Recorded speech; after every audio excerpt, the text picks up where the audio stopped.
Welcome to Meet the Candidates, the local election forum from Pioneer PBS. This season, we asked every candidate the same list of questions to learn more about what type of legislator they will be if elected. In this episode, we will meet candidates from Minnesota House District 21A. District lines have changed since the 2020 census. District 21A is made up of Lincoln, Pipestone, Rock, Murray, and portions of Cottonwood and Nobles counties. Major cities include Pipestone, Laverne, and Slayton. To find out which district you live in, visit mnvotes.org. And now, let's meet the candidates. We will start with the Democratic Farmer Labor Party candidate, Patrick Bostian. Good afternoon. I'm Patrick Bostian. I'm running for the Minnesota House of Representatives for District 21A, underneath the Democratic platform. I'm Pat Bostian, as I said, born and raised in Laverne, Minnesota. Born in Laverne, raised on a farm in northwest of Laverne, about 9 miles, along with 6 other siblings. My parents farmed for about 50 years, raising cattle, hogs, corn, and soybeans. I graduated high school in 1981, the peak of the farm crisis. At that time, the farming economy was pretty hard on everybody back there, especially with a family of 7 kids on the farm. At that time, I tried college, but with no money to attend college, I decided to join the military in the fall of 1981 and enlisted in the United States Air Force. I left for the active duty for the Air Force in February of 1982 and served for 5.5 years, where I was honorably discharged in May of 1987. When I was discharged, I came home, worked on the family farm a little bit, but while I did that, I joined the South Dakota Air Guard to continue my military service. In 1989, I was hired as a full-time federal technician over at the South Dakota Air National Guard and continued my service over at the Air Guard as an avionics technician and IT support and chief of communications, where I served for over 38 years total for federal military service. I was grateful to be able to retire in May of 2020, and I had 38 years and 3 years of military service to our nation and the Air National Guard. I've been happily married to my wife Katie of 31 years.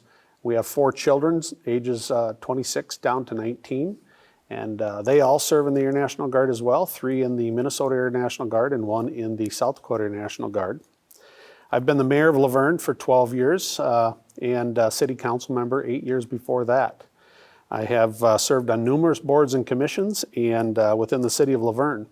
This last year, most importantly, I served as the president of the Coalition of Greater Minnesota Cities, and I continue to serve our community and work to make our community a better place to live, work, and play, and face all the challenges that any community mayor will have to take on serving in that capacity. Why do you want to be the representative for your district? This past year was an opportunity for the legislature to accomplish a lot of things for Minnesotans, and they failed, with the Senate holding everyone hostage for numerous bills and parking the bonding bill. Our legislature has gotten way too polarized, and it's shown over the last 11 legislative sessions. They have failed last 9 out of 11 terms, whether it was no bonding bill or budget. Minnesotans deserve better. If you had an employee that didn't show up for work 9 out of 11 days, what would you do? I feel that being the mayor for almost 12 years and heavily involved in the Coalition of Greater Minnesota Cities, that I'm very dialed in for issues affecting us out here in Greater Minnesota. I feel that growing up on a farm and currently helping my brother in his operation keeps me very, very well informed on the current issues that are affecting our agricultural industries and farmers. I also feel that being the mayor in a progressive city like Laverne and being directly involved in economic development and other issues, like the critical daycare shortage that is affecting everybody out here in rural Minnesota, that it definitely gives me an advantage over the current elected serving our district. Another huge advantage that serving our country for over 38 years in the military and deploying 5 times in direct support of contingencies gives me a much wider vision of how I can be successful to help our constituents in District 21A. If elected, I know that I will be able to work across the aisle with my fellow legislators to accomplish those items we agree on, whether it's the tax bill, housing, daycare, transportation, healthcare, taxes, agricultural, broadband issues, veterans issues, or education challenges. I know that I can have that ability to work across the aisle. I develop and work on establishing relationships, and that's how you get things done. It's come into the middle, agree to disagree, park those things that you disagree for another year, but on the items that you agree on, let's get them done so that us in Greater Minnesota actually can get things done for helping our constituents and our economies out here. What are your priorities for the next legislative session? My first priority would be to try to take care of the critical daycare shortage. The City of Laverne has been working on daycare shortage for 5 years, and this is a repeated issue throughout Greater Minnesota, especially in District 21A. We have to look at how the state can increase the grant opportunities for building daycares and assisting daycares that are in operation to a more realistic level. The grants that are out there do not support daycares at the level needed. Healthcare issues, currently the funding for Minnesota aid back to nursing homes has not really been increased for 10 years. The aid reimbursement to nursing homes doesn't allow them to pay their employees a living wage, and so what happens is they're struggling with maintaining employees. The wage is directly affected by this, and we need that state reimbursement level to increase. Our education issues are paralleled throughout our district. They have a shortage of teachers, they have a lack of applicants for jobs, they have federally mandated mandates that aren't funded, they have declining enrollment worries, and also the school voucher opportunity that has been discussed. That doesn't work out here. We have public education, and school vouchers are not that solution out here in Greater Minnesota. We have a critical shortage of trade schools, and I would continue to work on trade school opportunities for our students that are graduating. So my last project and priority would be to get a bonding bill done. Bonding bills are crucial to Greater Minnesota for public infrastructure and projects. We have to have bonding bills every 2 years. Last year was a disaster, and we cannot afford to keep going that route. What unique perspective do you bring to the Minnesota House? As the mayor of Laverne for the last 11 and a half years and a city council member before that, I'm well grounded in the issues that affect our main streets of our rural Minnesota towns in the district I live in.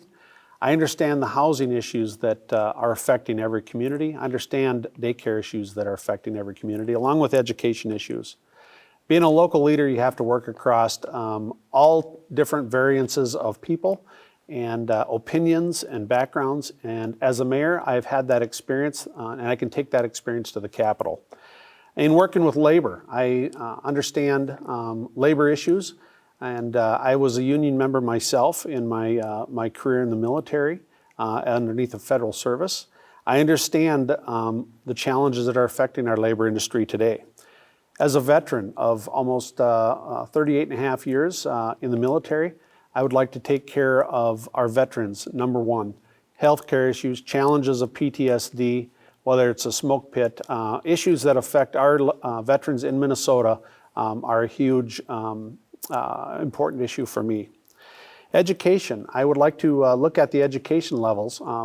We are challenged with the workforce in our education career right now. The lack of teachers applying for open vacancies, the federal mandates that are being tasked upon our schools. We have to look at those, and the decline in enrollment. Those are local challenges that every school is being affected by. And the environment. I strongly believe that we need to continue to protect our environment, and I believe in the science and would work to ensure our state does its share to protect the natural resources we have for future generations to come. What is your vision for the future of Minnesota? As a local leader for 20 years, I understand what it takes to work with people. I would like to see a state government of elected be more respectful for each other. To be able to discuss issues that affect all of us in open committee hearings. It would be great if all the legislators could attend the Blind and Community Leadership Program, where they actually learn the 9 points of a healthy community. I was able to attend that training about 25 years ago, and it gave me a vast knowledge of how to improve issues in greater Minnesota in our communities. That training is a grassroots understanding of the areas that all legislators need to be working on every single day, whether it's transportation, whether it's healthcare, whether it's education, housing, safety and security, lifelong learning. We all have to be looking at that. And if a legislator is not working on that, we are failing our constituents. So what I would like to see is a government up in the State House, whether it's a split House and Senate, or whether it's a majority. We have to work together. We have to work across the aisle to get things done. We cannot continue on the partisan politics level that is happening up there today. Whether it's extreme left or extreme right, we need to get back to the middle of the road, take care of business, and get things done up there. We owe it to our constituents to be able to serve us all, and we need to do a job, and that's what they're paid to do. I would do that as elected into the Minnesota House District 21A. And now, a closing statement. As a local elected leader for over 20 years, and the experiences that I have in successes and failures of being a leader, I feel that I could greatly improve how our constituents would be represented in District 21A. Whether it's through my 12 years of experience as our economic development president, or almost 12 years as the mayor of a growing community. I know I have the tools, experience, and relationships of other community and county elected and business owners to be able to relate to a wide variety of issues affecting us all in Southwest Minnesota. I feel that it takes strong communication from and to an elected person to understand issues. In the end, it's the relationships with constituents and a legislature that listens to be able to be successful at representing us all out here in District 21A. I will not be a part of the do-nothing legislature, as the Star Tribune has stated, of this last legislative session. I would appreciate your vote on November 8th. You can find more information about Patrick Bostian by contacting your local DFL office. Next, the Republican Party candidate, Joe Schumacher. Hello, I'm Joe Schumacher, and I'm a small business owner in Laverne, Minnesota. My parents, my brother, and I run a slew of retail stores down Main Street, offering anything from cleaning services to appliances to mattresses, and even a fabric store in there.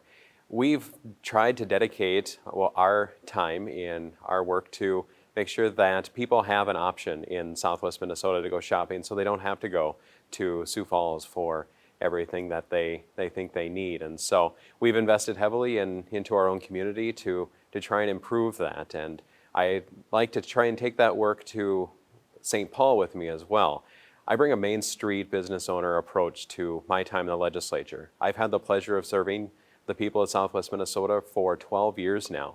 And that Main Street approach of being able to balance a budget, to know how important every dollar is and how that gets stretched, is incredibly valuable to me, valuable to the people of Southwest Minnesota, and valuable to the state overall. I am asking for your support this November to continue bringing that Main Street small business approach to our government system, and look forward to introducing myself more to you today.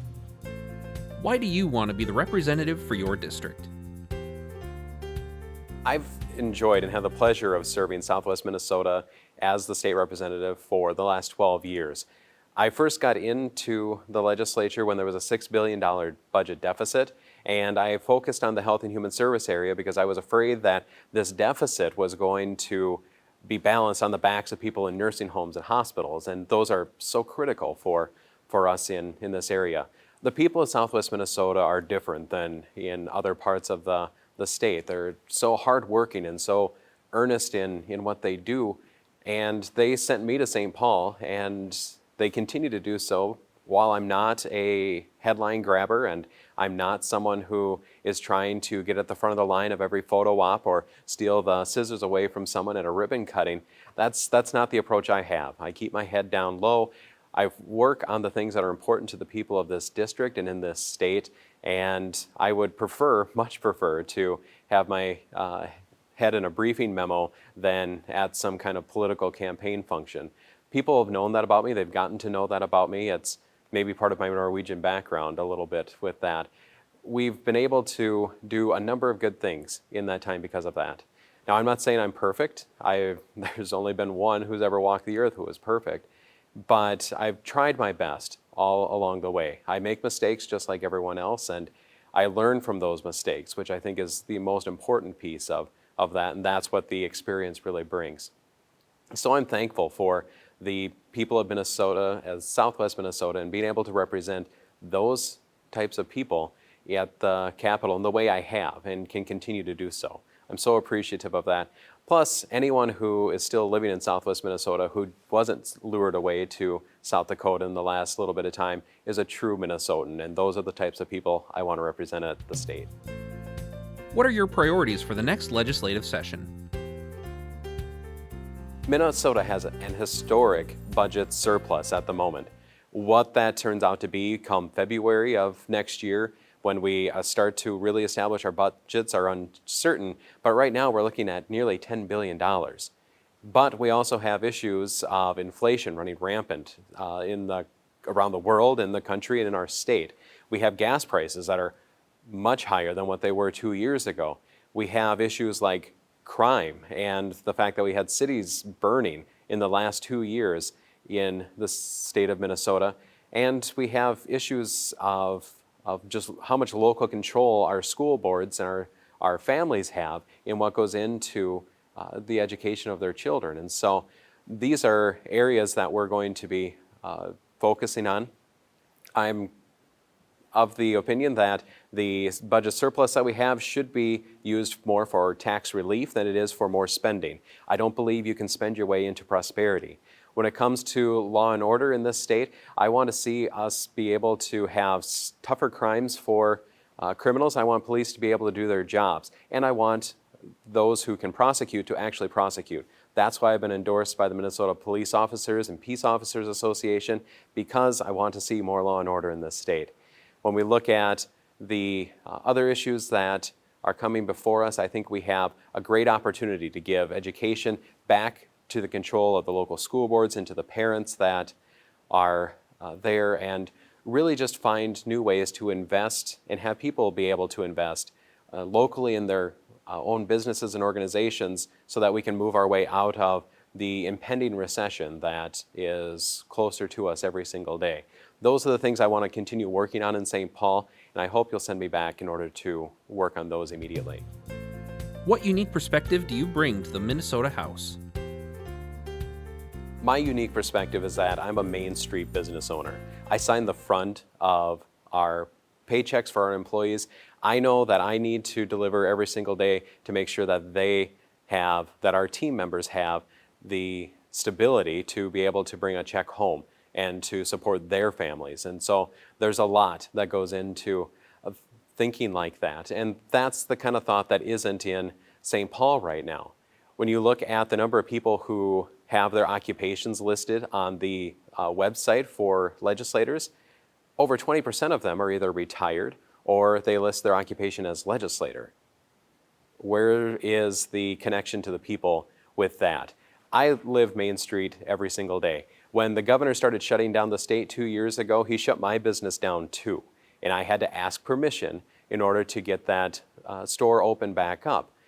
It's a different way of thinking about things. I have a deadline. At the end of the legislative session, I have places I need to be in order to support the families in the community that I live. And so I don't have time to drag things out. I don't have time to try and negotiate for little things here and there and make the whole process kind of a mess. I have to get things done so I can get on to the next thing. That's what small business owners do. And we don't have enough of them in St. Paul, and we surely don't need to have fewer of them in St. Paul. They're the ones who understand how this economy works. They're the ones who understand what we need to get things in order to grow. And they're the ones who are going to be affected the most when it comes to the impending recession that's coming up. We have a budget surplus this year. We have inflation and shaky economy on the rise. You want someone who has their finger on the pulse of the local economies, what's going on there. I know what things are going to happen on a national scale just by the way that people shop locally. And so I want to continue that and bring that perspective to you in St. Paul. What is your vision for the future of Minnesota? Minnesota has one of the most expansive and interesting differences between them. If you go to any part of this state, you're going to find so many differences throughout there, whether it's within our culture, our ethnicities, the topography of the land.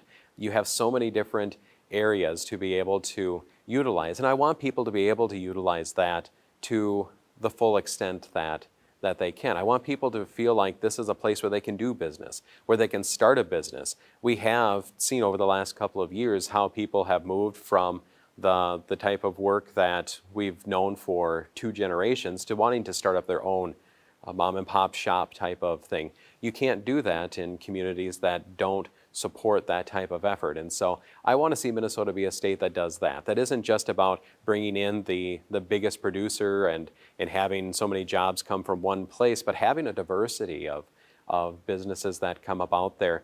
That's going to encourage people to send their kids to our schools, which is going to bring in more revenue for those schools, which is going to hopefully turn into better educational resources for students there, and have Minnesota be a magnet for people who want to come, work hard, contribute to our society as a whole, and also make it a place that we can do things like protect life.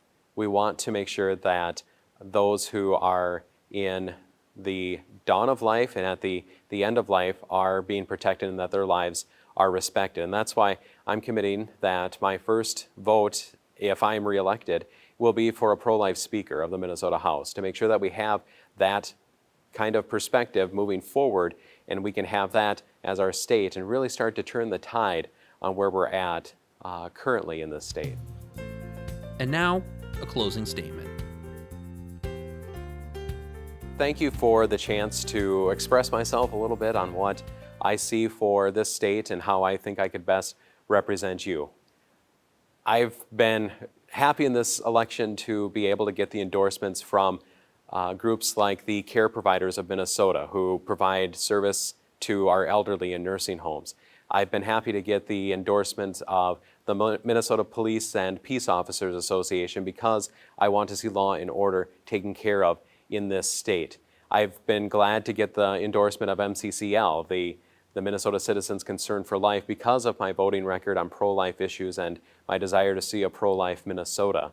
And I've received other endorsements along the way from business groups like the Minnesota Chamber and the NFIB, because I have this business approach to this. I'm willing to work with anybody who's willing to work with me.